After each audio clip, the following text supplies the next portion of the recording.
그렇습니다. 형제자매 여러분, 주님의 날, 주의 날, 하나님이 그렇게 복되게 선청하신 그 날은 우리들의 유익을 위해서 우리들이 하나님과의 관계 속에서 아주 정말 밀도 있고 밀접한 관계를 맺는데 아주 중요한 도구로 주님이 제정해 놓으신 복된 날임을 우리가 살펴보았습니다. 이제 요한계시록은 1장에 이제 11절부터 다시 이렇게 이 말씀이 진도를 나갑니다. 이르되 내가 보는 것을 두루마리에 써서 에베소, 서머나, 버가모, 두아디라, 사대, 빌라델비아, 라오디게아 지금 7교회에 보내이라 하시기로 몸을 돌이켜 나에게 말한 음성을 알아보려고 돌이킬 때에 7 금촛대를 보았는데 촛대 사이에 인자 같은 이가 발에 끌리는 옷을 입고 가슴에 금띠를 띠었더라. 더 조금만 더 읽어보도록 하겠습니다. 그의 머리는 털의 희기가 흰 양털 같고 눈 같으며 그의 눈은 불꽃 같고 그의 발은 풀무에 단련한 빛난 주석 같고 그의 음성은 많은 물소리와 같으며 그의 오른손에 7뼈리 있고 그의 입에서 좌우에 날선검이 나오고 그 얼굴은 해가 힘있게 비치는 것 같더라. 여기 뒤에서 나는 음성이 들렸습니다. 하나님께서 주신 이 계시의 소리가 무엇이었는가 하면 가로되 내가 지금 내게 주는 이 모든 것들을 보여주걸랑 이 보여주는 것들을 잘 책에 써가지고 여기 7교회에 보내도록 하라. 그리고 이 말씀을 주신 분의 그 모습을 촛대 사이에서 바라보게 됩니다. 이 촛대 사이에 서 있는 인자 같은 모습으로 서 계신 이 예수님은 정말 어떤 이 묘사나 아니면 어떤 인간의 상상으로 이렇게 보기에도 굉장히 의미가 심장한, 의미가 아주 깊어 보이는 그런 모습인 것을 보게 됩니다. 인자 같은 입니다. 발에 끌리는 옷을 입었습니다. 가슴에는 금띠를 띠는 이 옷이었습니다. 그리고 이제 머리는 털의 희기가 아주 이 하얀 양털 같습니다. 눈 같았습니다. 그리고 그의 눈은 불꽃 같았다.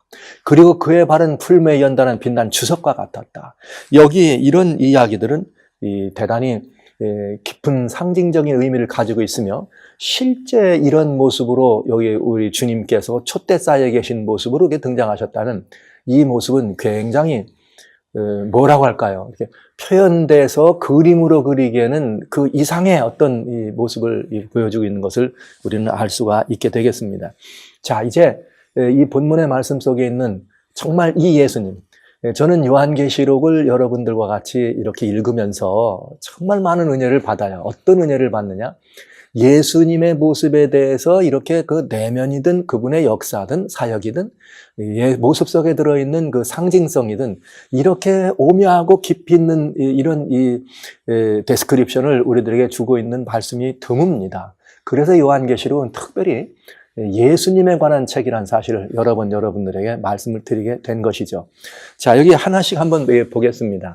여기 먼저 주님은 말씀하시기를 이 계시의 수신자라고 하는 이 모습을 우리가 볼 수 있어요. 계시를 받는 사람, 요한이었습니다. 내게 계시를 보여주는데 이 계시를 내가 보걸랑 이 본 내용들을 가지고 여기에 있는 아시아에 있는 7교회에 이 계시를 보내서 써라, 이렇게 써서 보내라, 이렇게 돼 있단 말이죠. 근데 여러분, 계시란 말을 우리가 쓸 때는 어떤 특정한 인물 한 사람을 위해서 하나님께서 계시를 주시는 것은 아닙니다. 물론 그가 하나님과 이 모든 인류 혹은 하나님과 관계된 사람들의 이렇게 연결된 통로가 되어서 그를 통해서 하나님의 뜻이 전달되도록 한 도구인 것은 사실이지만 계시라고 하는 것의 의미 자체가, 이 계시 자체가 그 계시를 받는 사람 그 한 사람을 위해서 주어진 것은 아니라고 하는 것입니다. 우리는 때로는 그런 이야기들을 생각해 볼 수 있고 말할 때가 있어요. 야, 나도 한번 하나님께로부터 직접적인 어떤 음성을 듣든지 하나님이 어떤 보여주신 어떤 모습을 보든지 어떤 그런 계시들을 한번 보면 신앙이 쑥쑥 자랄 텐데, 아니면 어떤 분들은 그렇게 좀 보여주시면 내가 하나님의 뜻을 잘 분별해가지고 죽도록 충성할 텐데, 이런 이야기를 하는 소리를 많이 들을 수가 있습니다. 그러나 여러분, 계시는 이 성경 자체가 계시로 기록된 것과 마찬가지로 이 성경이 기록된 사람을 위해 있는 것이 아닙니다. 이 편지라 혹은 이 성경이나 이 모든 내용들은 이 글을 전해 듣고 전해서 보고 함께 보고 참여하는 많은 사람들, 그가 누구라도 그 계시가 주어질 당시든 그 이후든 아니면 그것이 같은 장소든 그렇지 않은 장소든 하나님의 뜻이 표현되고 하나님의 뜻이 전달된다고 하는 이 전달 형식을 통해서 받은 하나님의 뜻은 한 사람, 계시를 수신한 사람 혹은 받은 사람만을 위한 것이 아니라는 것. 그래서 성경이 온 인류 위에 주어진 책이라는 사실은 우리는 알게 되는 것이죠. 그것처럼 여기 이 계시를 우리가 받았다고 할 때는 반드시 중요한 게 있어요. 무엇인가 본 것이 있어야 돼요. 요한이 계시를 받았다 그러는데 아무것도 본 것이 없어. 그냥 자기 나름대로 또 어떤 것을 생각하는 걸 쓸 수는 없잖아요. 그래서 계시라고 하는 것을 우리가 볼 때는 반드시 본 것이 있어야 된다. 뭐에 대해서? 하나님에 대하여, 하나님의 역사에 대하여, 아니면 그 하나님께서 펼쳐가실 그 뜻을 미리 보여주시든 아니면 지난 것들을 다시 한번 회복을 위해서 보여주시든 하나님께로부터 보여주시는 것, 들려주시는 것, 이것을 보건지 혹은 듣든지 반드시 그게 필요하다고 하는 것이죠. 여기 그리스도인들의 필요가 있다면 바로 그것입니다. 오늘 우리도 무언가 본 것이 있어야 돼요. 하나님에 대해서, 하나님의 놀라우신 섭리와 사역에 대해서 본 것이 있어야 됩니다. 이 본 것을, 이 듣는 것이 있는 그리스도인들이야말로 매우 중요한 하나님의 사람으로서 하나님의 종 혹은 하나님의 신민으로 살아가는데 매우 중요한 이 경점을 마련해 갈 수가 있게 되겠죠. 그러나 여러분, 우리가 무언가를 보았다 혹은 들었다고 얘기할 때 무엇을 보느냐, 무엇을 들었느냐. 물론 우리들의 삶에 직접 관여하셔서 우리의 삶을 인도하시는 하나님의 뜻이나 섭리를 보거나 들을 수 있습니다. 그러나 그것만이 아니죠. 정말 중요한 것은 이미 계시로 이렇게 기록된 이 성경 하나님의 말씀이 기록된 하나님의 말씀이 우리의 주변에서 혹은 내 앞에서 혹은 우리들 변방에서 어떻게 성취되는지 이것을 보는 것이 중요해요. 그래서 눈이 열린 사람들은 하나님의 말씀을 단순히 읽는 사람들이 아니라 하나님의 말씀을 단순히 듣기만 하는 사람들이 아니라 이 하나님의 말씀이 오늘 우리 주변에서 있는 그대로 역사하고 역동적으로 그 에너제틱하게 다이나믹한 파워로 우리 주변에서 역사하는 것을 볼 수 있고 그것을 경험할 수 있어야 한다고 하는 것입니다. 이것들을 보고 들은 것들을 뭐 하는 것? 나누는 것이 우리는 지금 말하는 이 계시가 되겠습니다. 에스겔이라고 하는 성경 13장 3절에 보면 이런 게 있어요. 아무것도 보지도 않고 하나님께 들은 것도 없으면서 자기 심령에서 나오는 소리로 예언하는 선지자들이 있다. 우매한 사람들이다. 화가 있겠다. 오늘 우리 주변에 그런 경우가 있지 않습니까? 하나님께로부터 주신 이 말씀이나 이 말씀이 이루어지는 것이나 아니면 이런 것들이 아니라 어떤 우연한 기회에 그것이 마치 그저 이렇게 생리적인 꿈처럼 아니면 어떤 우연한 기회에 우리 곁에 스쳐가는 어떤 이런 것들을 보고 계시라고 혹은 이것이 하나님의 뜻이라고 이렇게 잘못 구분하거나 또 판단하는 때가 종종 있는 것을 보게 됩니다. 그래서 이 성경이라고 하는 이 하나님의 말씀은 아주 중요한 그런 모든 것들을 이렇게 검증해 볼 수 있는 시금석이 되기 때문에 아주 중요한 것이죠. 사랑하시는 형제자매 여러분, 보아야 합니다. 하나님의 역사가 우리 주변에 어떻게 일어나는지를 보아야 합니다. 그래서 요한에게 주신 이 말씀처럼 너는 이 본 것들을 기록하여 책에 써서 이 전달을 하라. 여러분, 이렇게 전달하라고 하는 이 말씀을 우리는 바라보면서 오늘 이 말씀대로 우리들에게도 우리 주변에 하나님께서 맡겨주신 교회가 있다고 하는 사실입니다. 여기 말한 이 교회는 실제 요한 당시에 있었던 소아시아 반도를 중심으로 있었던 에베소, 소모나, 버가모, 도아디라, 사대 빌라델비아, 라오디게라고 하는 지명 이름입니다. 그리고 실제 그곳에 있던 교회들 이름입니다.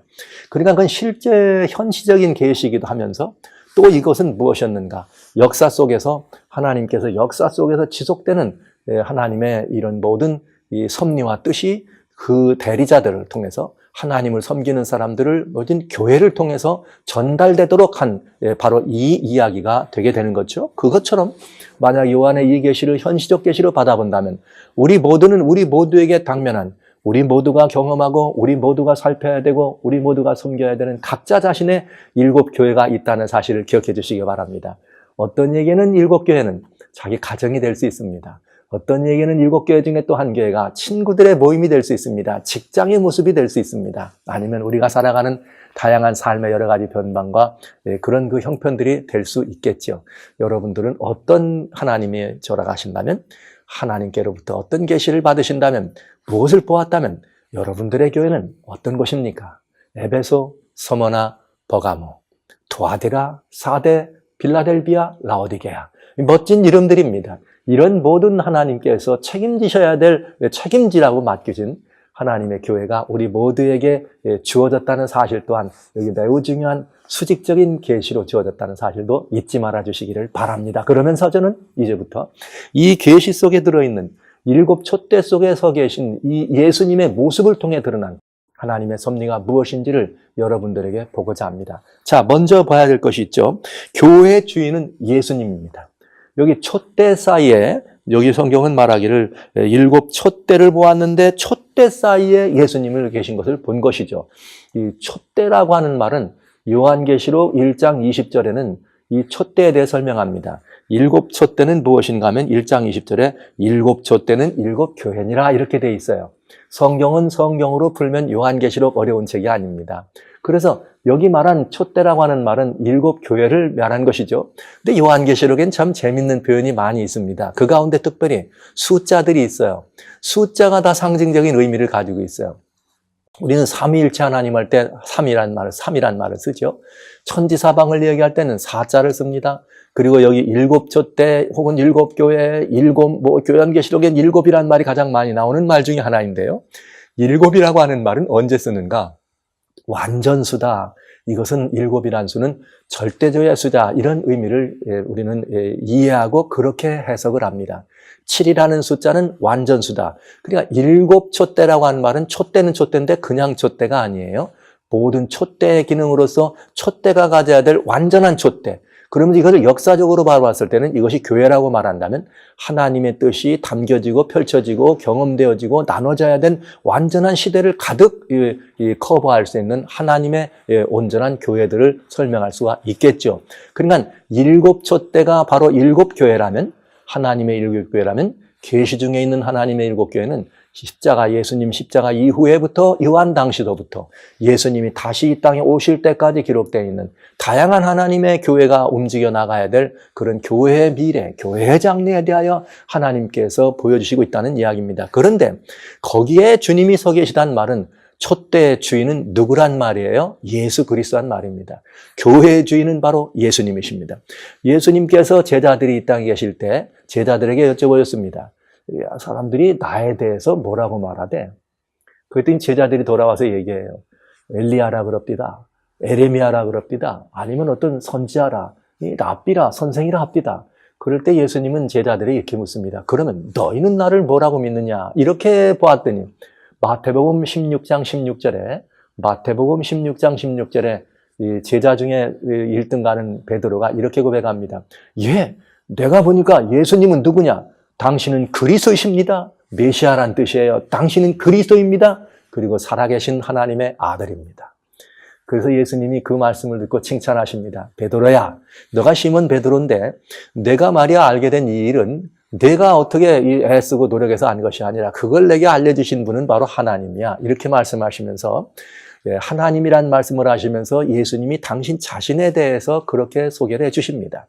그런데 그때 마태복음 16장 18절에는 예수님께서 바로 그때 유명한 말씀을 하세요. 아주 중요한 말씀을 하십니다.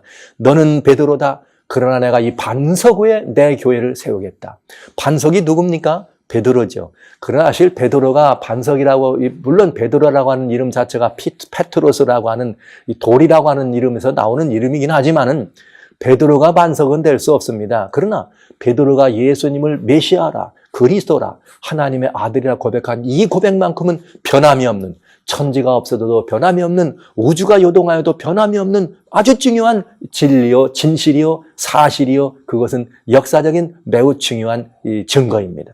그렇기 때문에 주님은 이 반석 위에 베드로라고 하는 이 하나님의 제자가, 예수님의 제자가 고백한 그 고백과 또 베드로라고 하는 그 참 예수께로 향한 그 열정적인 그런 제자, 그들을 쏴라서 말씀하시면서 내가 이 반석 위에 내 교회를 세우겠다 말씀하셨어요. 여러분, 교회는 예수님이 교회의 주인이십니다. 왜냐하면 예수님이 교회를 세우셨으니까요.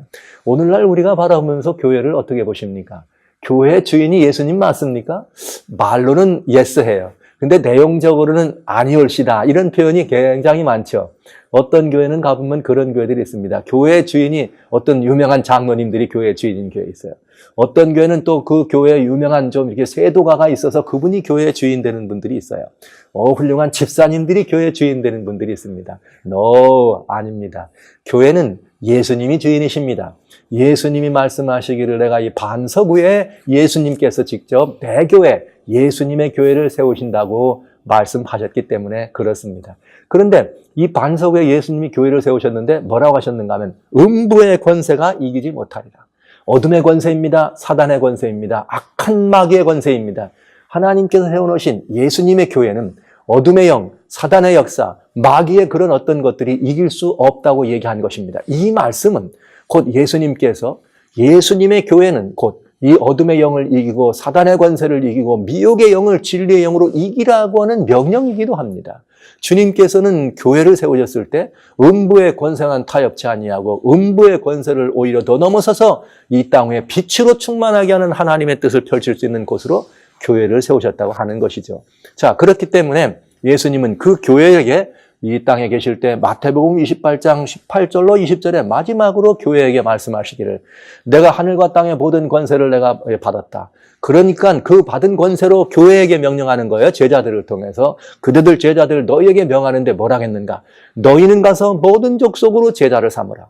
모든 족속으로 제자를 삼아서 아버지와 성령과 아들의 이름으로 뭐라고? 침례를 준 다음에 그런 다음에 내가 그대들에게 제자들에게 분부한 모든 것들을 가르쳐 지키게 하라. 그리고 약속하십니다. 볼지어다 내가 세상 끝날까지 항상 너희와 함께 있으리라.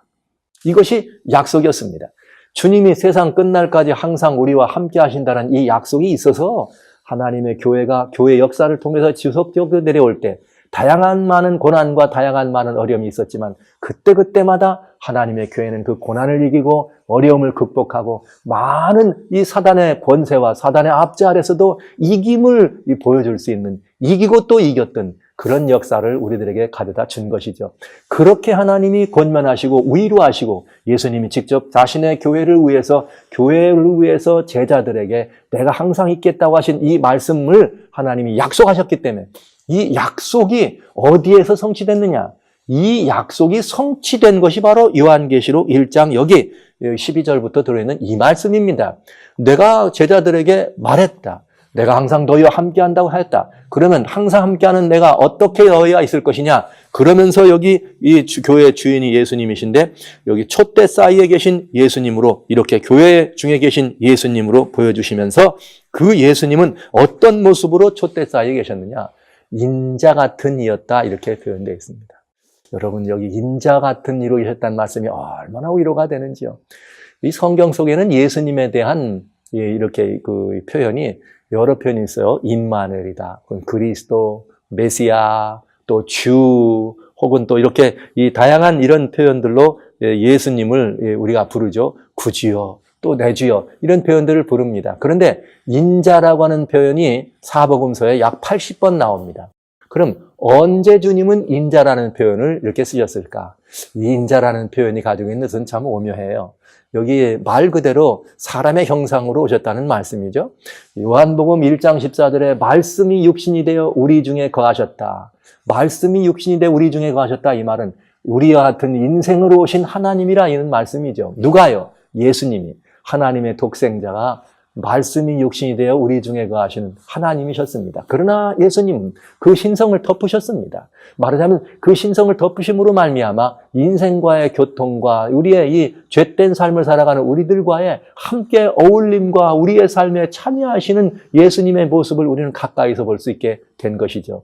자, 그러면 이 인자 같은 예수님의 모습을 우리를 볼 때 언제 주님은 인자라고 하는, 왜 인자라고 하는 하나님의 형상을 우리들에게 이렇게 보여주셨는가? 여러분 잘 아시는 것처럼 성경에는 이런 이 말씀이 우리들에게 기록되어 있습니다. 빌립보 하나님 말씀 2장 6절과 7절에는 무슨 말인가? 예수님에 대해 말씀하실 때 예수님 그는 하나님의 근본 하나님의 본체의 형상이었다. 그러나 그는 하나님과 동등될 것으로 여기지 아니하셨다. 동등될 것으로 여기지 아니하고 오히려 자신을 비워서 종의 형체로 오셨다 그랬습니다. 그 종의 형체로 오셨다는 모습을 그 다음에 여기 7절에 말하기를 그것이 바로 사람이었다. 그러니까 예수님이 자신을 하나님의 신성을 덮으시고 인간과 같이 교통을 위해서 인간의 모습으로 오셨다 이 말씀입니다. 그래서 성경은 디모데전서 2장 5절에 말씀하시기를 하나님과 사람 사이에 중보도 한 분이라고 하는 바로 중보자로서 우리에게 오신 것임을 알 수 있죠. 하나님이셨습니다. 한 손은 하나님을 손잡고 다른 한 손은 사람을 잡으신 것입니다. 왜냐하면 우리 하나님께서는 우리 천지간에 충만하신 하나님의 영은 우리 하나님께서는 모든 피조물들을 만드시고 창조된 이 세계, 그래서 피조물들과 교통하시기 위해서는 창조주였지만은 피조된 세계 안에 들어오셔야만 했습니다. 이 세계 안에 들어오셨을 때 성경은 내가 오늘날 너를 낳았다라고 하는 표현을 쓰면서 인자의 모습으로 오시는 예수님을 설명해 주신 것이죠. 그래서 여기 이 인자 예수님은 어떤 분이시냐? 그처럼 기다리던 분이었습니다. 성경에 많은 사람들이 여자의 후손을 기다립니다. 그리고 그분은 또 처녀의 몸에서 잉태할 것으로 기다립니다. 그리고 또 그는 다윗의 자손으로 오실 것으로 설명됩니다. 인생의 모습으로 오실 예수님에 대한, 인간의 형상으로 오실 예수님에 대한 이야기였습니다. 많은 구약의 사람들, 이스라엘 사람들은 그 사실을 기다렸죠. 예수님이 이 땅에 오셨습니다. 오셔서 스스로 주님께서는 말씀하실 땐 내가 그리스도다, 내가 메시아다 이렇게 직접 표현은 안 하셨어요. 그러나 자신에 대하여 인자란 말을 쓰셨을 때는 곧바로 그건 무엇을 말했는가? 바로 메시아요 그리스도라고 하는 사람과 하나님 사이에 너희를 중보하기 위해서 내가 바로 너희를 대신하여 이 하나님께 올라가고 하나님을 대신하여 너에게 와서 나를 본 자는 곧 아버지를 보았느니라 말씀하실 수 있는 그런 인자의 모습으로 우리 주변에 오셨다고 하는 사실입니다. 그 인자가 마태복음 21장 31절에는 인자가 영광의 보좌에 앉은 것을 우리들에게 볼 것이다 얘기했어요.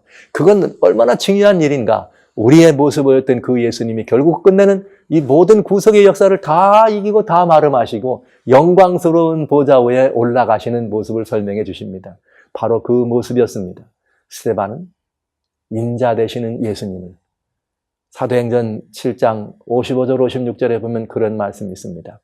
유대인들이 스데반을 하나님께서 이 성령으로 충만한 7 집사 중에 하나 스데반을 귀하게 쓰실 때 유대인들은 이 스데반이 예수 그리스도를 메시아라 인정합니다. 그랬더니 이 메시아라 인정하고 예수님을 이 주라시하니까 하니까 유대인들이 이를 갈면서 예수님을 받아들이지 않았던 메시아를 거절했던 유대인들이 스데반을 향해서 돌로 치려고 한 것이죠.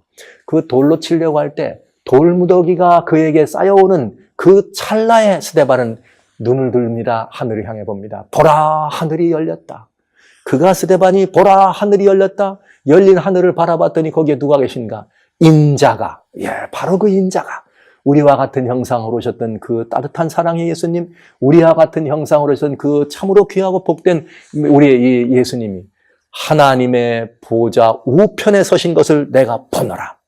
여러분, 이 말을 듣는 순간 유대인들은 이를 갈았습니다. 그가 인자가 하나님 보좌 우편에 섰다는 말을 듣는 순간 그들은 바로 그들이 거절한 메시아 예수 그리스도라는 사실을 알았던 것이죠. 그리고 그를 향하여 돌을 던지기 시작한 것입니다.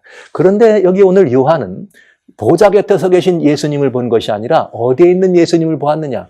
촛대 사이에 있는 예수님을 본 것입니다. 이 인자 예수님으로 오신 예수 그리스도가 어디에 계신 것을, 촛대 사이에 계신 것을 보신 것입니다. 사랑하신 성도 여러분, 여기 인자 예수님 할 때는 가장 이 말씀을 우리들이 쉽게 혹은 아름답게 이해할 수 있는 부분은 어디냐? 히브리서 하나님 말씀 4장 15절에 보면 이런 말씀이 있어요.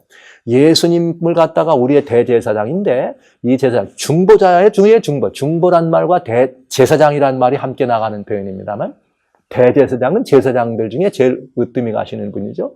예수님을 대제사장이라고 말씀하시면서 그는 우리의 연약함을 체휼하지 않은 분이 아니다. 우리와 한결같은 시험에 참여한 분이다.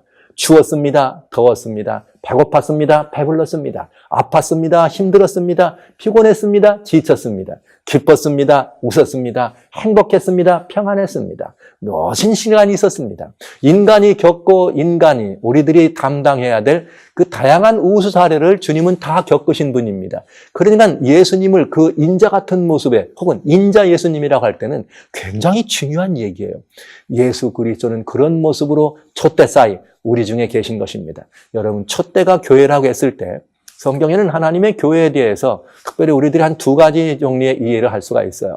먼저는 기본적으로 무엇인가? 예수 그리스도의 이름을 부르는 사람, 혹은 예수 그리스도를 개인의 구주로 영접하고 하나님의 로열 패밀리가 되어서 하나님의 아드님과 하나님의 따님으로 거듭 태어난 사람들, 그래서 예수님을 머리로 섬기고 예수님을 우리들의 이 생명의 구주로 직접적인 개인적인 관계를 맺을 때 우리는 그 한 사람과 예수님과의 관계, 성도와 예수님과의 관계를 우리는 보이지 않는 교회, 무형교회다 이런 표현을 씁니다. 아주 완전하고 멋진 이 교회가 될 수 있죠. 그런가 하면 그런 이름을 함께 부르는 그런 사람들이 한자리 모여서 같이 예배를 합니다. 같이 주님의 역사를 살핍니다. 주님의 뜻을 이루기 위해서 같이 다양한 여러 가지 사역들을 섬기게 됩니다. 그리고 함께 모여서 하나님을 경배하고 찬양합니다. 함께 기도합니다. 지역의 열방의 빛으로서 높은 것들을 드러내고 하늘의 뜻을 드러냅니다. 이런 모임들, 그래서 많은 성도들이 회중을 구성합니다. 많든 적든 여러 명들이 회중을 구성할 때 우리는 이 교회를 유형화되어 있는 유형교회라고 말합니다. 그것이 무형교회든 그것이 유형교회든 예수 그리스도는 교회의 주인이십니다. 그리고 우리가 어떤 곳이든 무리 속에 있든 혼자 떨어져 있든 아주 외롭고 고독한 곳에 혼자 있다 할지라도, 바닷가에서 혼자 있을지라도, 감옥에 혼자 있을지라도, 심심유곡 산중에 혼자 있을지라도 그는 예수님의 훌륭한 교회가 되겠습니다. 자, 그런데 여기 계신 그 교회 중에 계신 예수님의 모습이 어떤 예수님? 인자 예수님. 요즘 TV에서 그런 말을 가끔 보죠. 사람들이 좋아하는 보도가 있어요. 뭐냐면 이름 있는 그 스타들, 탤런트들이 이 체험 삶의 현장이라 그래가지고 이러저러한 곳들을 이렇게 가면서 어부 노릇도 하라, 일일 어부도 하고 일일 농부도 하고 일일 뭐 공장에서 일하는 사람도 되고 일일 청소부 되고 이런 일을 합니다. 여러분, 예수님은 체험 삶의 현장을 하려고 스타가 우리 중에 와서 하루 맛보러 오신 그런 인자가 아니고, 예수님은 인생을 체험하러 오신 것이 아니라 인생이 데려돼서 오셨어요. 우리 인생으로 오셨어요. 그리고 우리와 한결같은 경험을 하시고 한결같은 시험을 받으시고 한결같은 우리의 이 삶을 직접 몸소 경험하시고 체험하셨습니다. 그러니까 우리에 대하여 너무나 잘 아신다는 얘기죠. 인생에 대해서 누구보다도 더 잘 아시는 분이었습니다. 배고픔도 주림도 추위도 도품도 행복도 사람 간의 사는 사랑도 그분을 온전히 이해하시고 경험하신 분으로 오신 것이죠.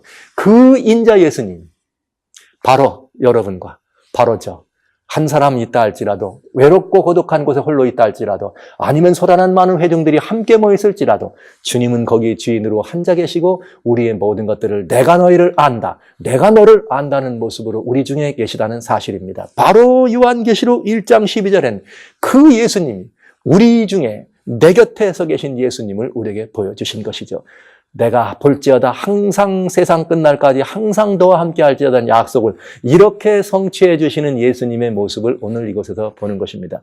사랑하는 형제 자매 여러분, 주께서 그대와 함께 하십니다. 여러분들이 보이는 그대들 곁에 계십니다. 인자 예수님.